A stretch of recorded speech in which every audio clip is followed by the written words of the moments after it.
Chapter 4. Ahmad's first meeting with Imam Suleiman's Peerage Society was an introductory one where he got to know the members of the group and the leadership. A gray bearded man was the leader, and he was an accomplished scholar. He welcomed Ahmad's stated reason for wanting to become a member. He assured Ahmad of intellectual enrichment in the course of his membership. Ahmad would learn from several scholars, he told him. But Ahmad was not there to receive higher Islamic education. His purpose for being there was personal, and it was driven by intense love, though his new friends and colleagues did not know this. He was actually there to make connections that would lead him to ZOBBO's recruiting operatives. The connections Ahmad sought to make did not materialize for the 4 weeks that he attended the society's meetings. He concluded that the society did do serious Islamic research, work, and teaching, and wasn't entangled in ZOBBO issues. Ahmad was frustrated and forlorn, but he persevered until he unexpectedly got the break he had been looking for, and it happened with high drama. At this point, he had been in the town for 6 weeks. He had just eaten lunch at his favorite eatery and was leaving the restaurant when he was accosted by a young man who was begging for alms. The young man wore a shirt with an image on the chest area that resembled the ZOBBO leader, who was nationally known via his videos and photos on social media. Ahmad gave the man a stern look and facetiously accused him of being a ZOBBO member, since he wore a t-shirt with the visage of the ZOBBO leader. Ahmad's statement struck a chord, for the young man immediately went to the ground on his knees and begged not to be arrested. Ahmad was puzzled by the behavior. His statement was meant to be a tease, but the reaction it induced was suspicious enough for him to probe further. As it appeared, the young man assumed him to be a law enforcement officer. Ahmad did have a soldier's bearing and mien, which probably triggered fear in the young man. Ahmad decided to grill him. He asked him to get up, then introduced himself as a soldier. He then asked if he was a member of ZOBBO, and the answer was in the affirmative. He asked why he was in town, and he replied that he was part of a suicide mission sent by ZOBBO to blow up the mosque, where an aborted attempt had previously occurred because the mosque imam had excoriated ZOBBO as cast-offs and heretics. His presence at the eatery to beg for alms was a ruse, and also an effort to evade suspicion from law enforcement, he told Ahmad. The young man had expected to be arrested, but what happened next blew his mind. The man he assumed was a law enforcement officer surreally steered the conversation off tangent. He asked to be taken to the young man's boss because he believed in ZOBBO and wanted to become a fighter for them. Why, the shocked young man had asked, after recovering quickly from his apprehension of possible arrest like a professional insurgent. I believe in your boss and what he is doing to change the country. I want to fight for him, said Ahmad. You must have come here with a team leader. Where is he? Ahmad asked. I cannot take you to him. I will be punished for it because we are directed not to identify our commanders or reveal their locations to anyone, said the young man. But if you will be here tomorrow, I will bring him along to meet with you. Okay, said Ahmad. I will be waiting here by tomorrow. Ahmad left the location and returned to the one-room dwelling he had rented after checking out of the hotel following a one-week stay there. He was restless for the rest of the day as his mind stayed fixated on his encounter with the young man. He experienced some exhilaration about how close he has now come to joining ZOBBO and being on his way to finding Aisha. He had brought with him from the restaurant a carry-out dinner of roasted plantains and fish. He peeled off old newspapers used to wrap the food and dived into it, eating with his bare hands. Different scenarios played out in his mind about how the conversation with the ZOBBO commander would go the next day. Would the commander trust him? Would he even show up? He could be a no-show if he felt suspicious and thought of the meeting as a setup by the authorities. The authorities had gone extremely hard at ZOBBO operatives and killed many of them in the past few years. ZOBBO bases and equipment had been pummeled. Ahmad had himself been involved in a firefight with ZOBBO fighters during his military career. Flashes of Aisha intruded into his mind every now and then. What was she doing right now? He imagined horrible things being done to her by a ZOBBO organization infamously known for its brutal tactics and other gross violations of the human rights of its victims. He figured the anxiety of the meeting the following day would disturb his sleep, and so he had brought home with him 2 shots of whiskey to induce sleep through the night. Ahmad's Muslim faith abhorred alcohol, and he had never drunk any before. But his interest in getting a good night's rest before his meeting in the morning had prompted his decision to drink for the first time in his life. It was yet another effort to go to any length to bring his beloved Aisha home. He drank 2 glasses of water right after eating his dinner, then followed that with shots of the whiskey. Just as he had expected, the punch of the alcohol knocked him out within 5 minutes, and he quickly fell asleep. Ahmad slept for several hours into the morning. He was surprised to have woken up feeling well rested from the alcohol-induced sleep. The booze had done its job, but he vowed never to ever taste it again, in remorse at the harm he had committed in consuming it. He quickly dressed up and headed out for his meeting. The ubiquitous motorcycle taxis rode up and down the road outside his building. He hailed and hopped on one for the 5-minute ride to his rendezvous with the ZOBBO commander. The eatery was located on an interstate road that passed through the town.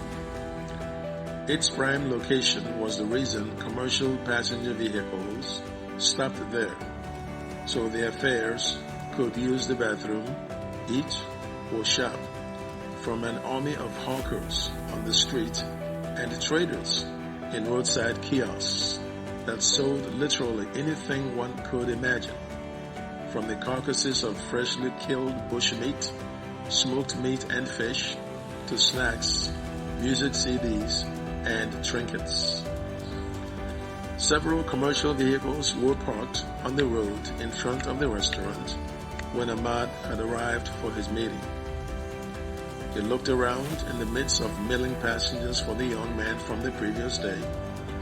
He found the place less busy as it had been the previous day because it was a Saturday, and the volume of interstate travel through the town was lower. He was still looking around when he felt a tap on his right arm. The young man had been seeking him out from the crowd as well, and had noticed him. Ahmad turned around and acknowledged him. Ahmad realized he didn't know the young man's name because he hadn't asked.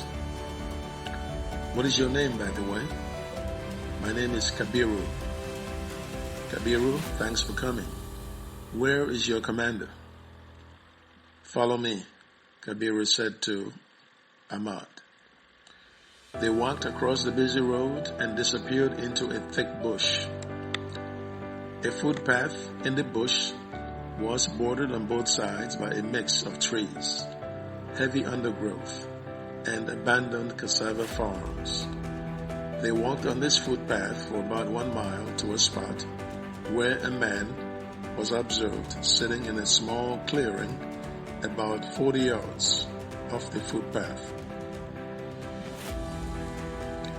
Ahmad was left momentarily alone on the footpath while Kabiru branched off to fetch the man.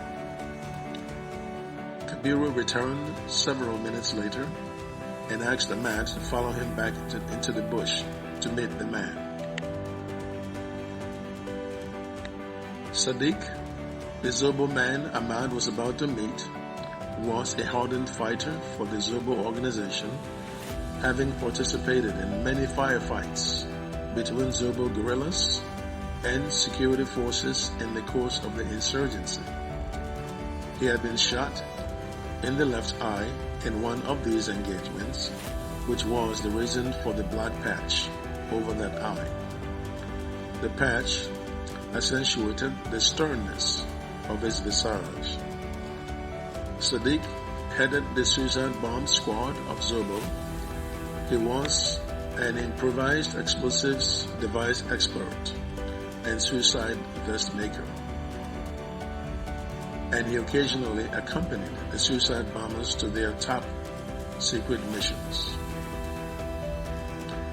He had come into town to supervise a strike at the mosque ZOBBO hated and was in the countdown phase of the attack, planned to occur within 24 hours, when Kabiru had informed him about his encounter with Ahmad. Sadiq had panicked when he learned of the encounter, for he thought his cover had been blown. He had brought Kabiru and 2 women, who were the designated suicide bombers, into town for the operation.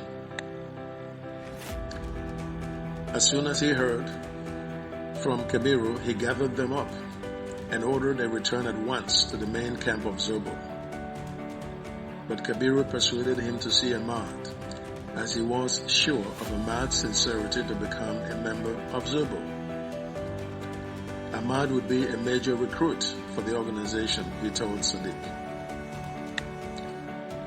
Ahmad and Kabiru waded through the bush towards the spot where Sadiq sat on a prayer mat in the clearing. As they got closer and Ahmad's view of Sadiq became clearer, Ahmad felt a shiver down his spine, for he recognized Sadiq from a firefight he had been involved in against ZOBBO during his years in the military. Sadiq's men, driving a Toyota pickup truck fitted with machine guns, had fired on Ahmad's patrol team, starting up the skirmish, which lasted for a half an hour.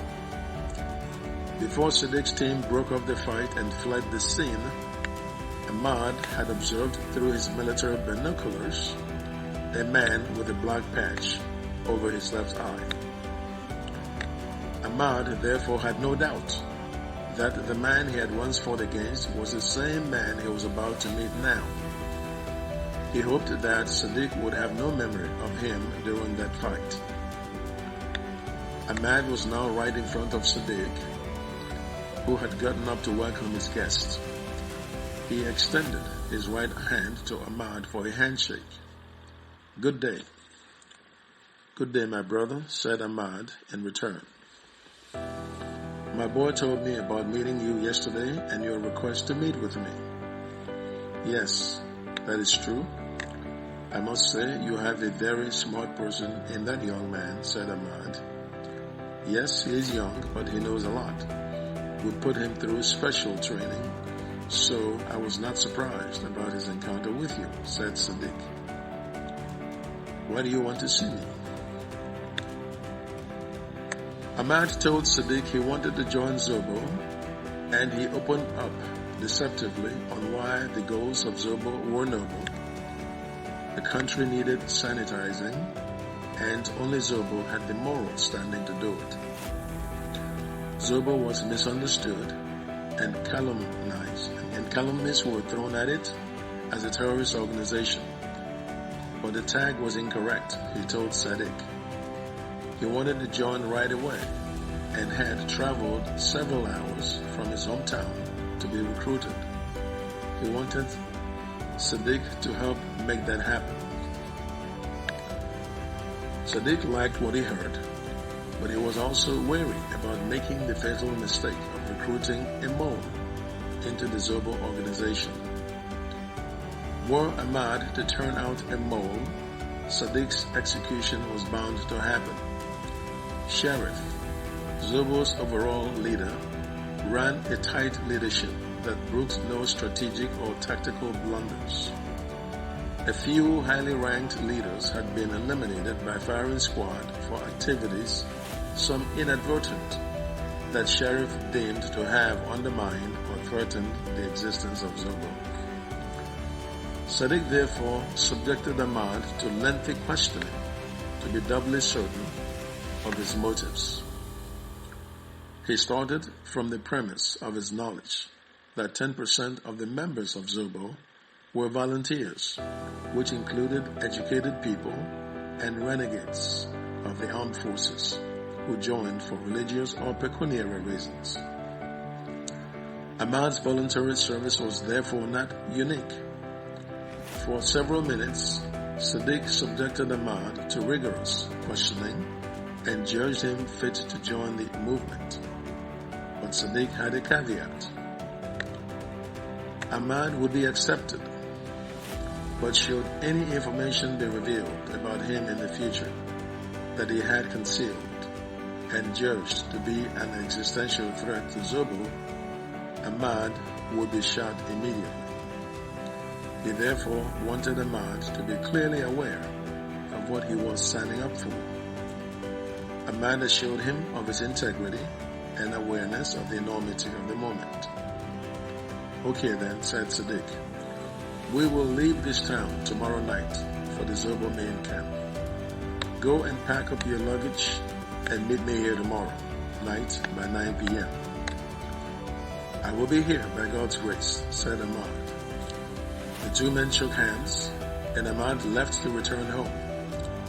He walked the footpath back out onto the main road, thoughts of Aisha strongly on his mind now in the context of him reuniting with her soon and extricating her from the jaws of ZOBBO terrorists. End of chapter 4.